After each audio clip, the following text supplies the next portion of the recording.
Hola, hoy vamos a meternos de lleno en uno de los reinados más convulsos, por no decir caóticos, de la historia de España, el de Fernando VII. Entre 1814 y 1833, el país se convirtió literalmente en un campo de batalla. Por un lado, el absolutismo más férreo, y por otro, ese nuevo anhelo de libertad. Un choque de trenes que, claro, iba a cambiar la nación para siempre. Para entender bien este lío, lo mejor es verlo como una obra de teatro en tres actos. El primero, el sexenio absolutista, o sea, la vuelta al poder total del rey. El segundo, un giro de guión total, el trienio liberal, un pequeño experimento de libertad que ya veremos fue muy frágil. Y el acto final, la década ominoia, que es el regreso a la oscuridad y la represión más dura. Vamos a ver cómo se fue desarrollando todo esto. Así que esta será nuestra ruta. Arrancamos con el regreso del rey, nos sumergimos en el drama de esos 3 actos de su reinado y para terminar veremos una de las consecuencias más bestias de todo este caos, el adiós definitivo al Imperio americano. Venga, nos vamos a 1814. Se acaba la Guerra de la Independencia y Fernando VII, al que llamaban el deseado, vuelve a España. La gente lo esperaba como agua de mayo, pero el país que se encuentra está completamente roto, partido en dos, con dos ideas sobre su futuro que no podían ser más opuestas. A ver, este esquema nos da una idea del pedazo de laberinto político que había en ese momento. En el centro, Fernando VII, y a su alrededor, una tormenta perfecta. La pelea entre absolutismo y liberalismo, una economía por los suelos, conspiraciones militares día sí y día también, y al otro lado del charco, la pérdida casi segura de América. Un panorama, vamos, explosivo. Y entramos en el primer acto. Nada más poner un pie en España, Fernando VII deja las cosas clarísimas. Jurar la Constitución Liberal de 1812, ni hablar. La anula por completo y restaura el absolutismo. Se borra de un plumazo todo lo que se había conseguido en Cádiz. Aquí lo vemos clarísimo. El choque frontal de las dos Españas. Por un lado, el Manifiesto de los Persas, que era un documento de los diputados absolutistas pidiéndole al rey que mandara él solo, sin constitución ni nada. Y por otro, la Constitución de 1812, la Pepa, que defendía justo lo contrario. ¿Qué camino eligió el rey? Pues el primero, claro. La decisión de volver al absolutismo tuvo unas consecuencias nefastas e inmediatas. La economía, que ya estaba destrozada por la guerra, se fue a pique. Los liberales, claro, empezaron a ser perseguidos, así que se pusieron a conspirar con los pronunciamientos militares. Y mientras, en América, el proceso de independencia, lejos de pararse, pisó el acelerador a fondo. Y con este panorama llegamos al segundo acto. Después de 6 años de intentos fallidos, en 1820, ¡zas!, un pronunciamiento liberal por fin triunfa. El rey, que se queda sin apoyos, no tiene más remedio que tragar, jurar la Constitución de 1812 y gobernar, muy a su pesar, como un monarca constitucional. El momento clave fue el pronunciamiento de Riego. ¿Pero qué es eso de un pronunciamiento? Pues era una forma de rebelión militar súper típica del siglo XIX español. Básicamente una parte del ejército se metía en política para forzar un cambio de gobierno. Y el de Riego, en 1820, fue el que dio el pistoletazo de salida al trienio liberal. Durante estos 3 añitos, los liberales intentaron poner a España al día a toda velocidad.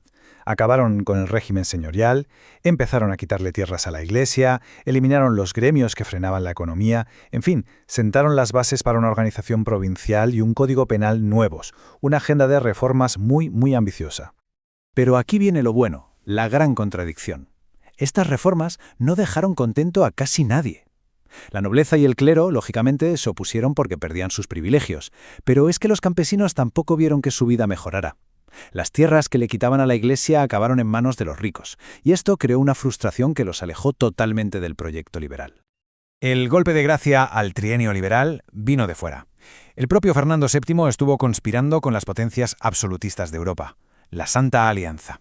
Y en 1823, un ejército francés, los famosos 100.000 hijos de San Luis, cruzó los Pirineos, aplastó al gobierno liberal casi sin despeinarse y le devolvió todo el poder al rey. Fin del experimento. Y con esto entramos en el acto final, que es, sin duda, el más oscuro, la década ominosa. Desde 1823 hasta que murió el rey en el 33, España se hundió en una represión brutal y una crisis política tremenda. La tiranía había vuelto, y con más ganas que nunca. ¿Cómo fue esta década? Pues imaginen, una persecución de liberales salvaje y una economía que no levantaba cabeza. Pero la gran paradoja es que el rey ya no contentaba ni a los suyos. Los absolutistas más radicales, los realistas, pensaban que era un blando y empezaron a conspirar contra él, apoyando a su hermano Carlos María Isidro. La división era absoluta, la situación insostenible. Y en medio de todo este jaleo, un problema casi familiar, un lío de sucesión. Estaba a punto de encender la mecha de una guerra civil que iba a durar décadas. La cosa es que el rey no tenía hijos varones, así que se casa con María Cristina. En 1830 nace su hija, Isabel.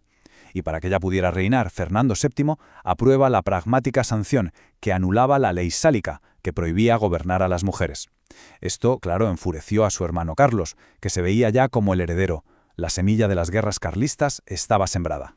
Y mientras todo este drama pasaba en la península, al otro lado del Atlántico se estaba escribiendo el final del Imperio Español en América. El caos del reinado de Fernando VII fue, digamos, el empujón final que necesitaba la independencia.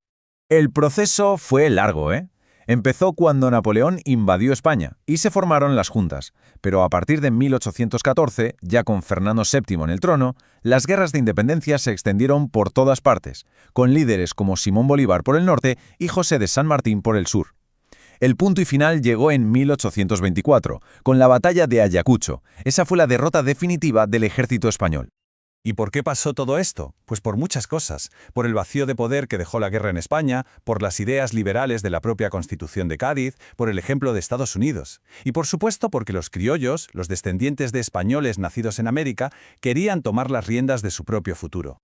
La escala de la pérdida es que es abrumadora. Al final del reinado de Fernando VII, España había perdido más del 90% de su imperio americano. De un territorio inmenso que iba desde California hasta la Patagonia, solo le quedaban Cuba y Puerto Rico. Casi nada. Para España, las consecuencias fueron devastadoras. Perdió mercados, perdió materias primas, su economía se resintió muchísimo, su prestigio como potencia mundial se hundió y el sueño de ese imperio unificado se hizo añicos, dando paso a un montón de nuevos países americanos. Si tuviéramos que resumir el legado de este reinado, esta frase lo clava. Cuando el rey murió en 1833, España era una nación más pequeña, más pobre y sobre todo rota por dentro. Las divisiones entre liberales y absolutistas, que luego serían carlistas, no habían hecho más que empezar. Y claro, todo esto nos deja con una pregunta en el aire. ¿Fue Fernando VII el único responsable de este desastre nacional, un rey que intentó nadar a contracorriente de la historia?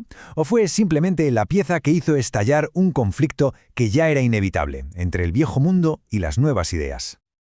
Esperamos que este repaso visual haya servido de ayuda. Para más contenido como este, nos pueden encontrar en nuestras redes, en TikTok y en YouTube. ¡Hasta la próxima!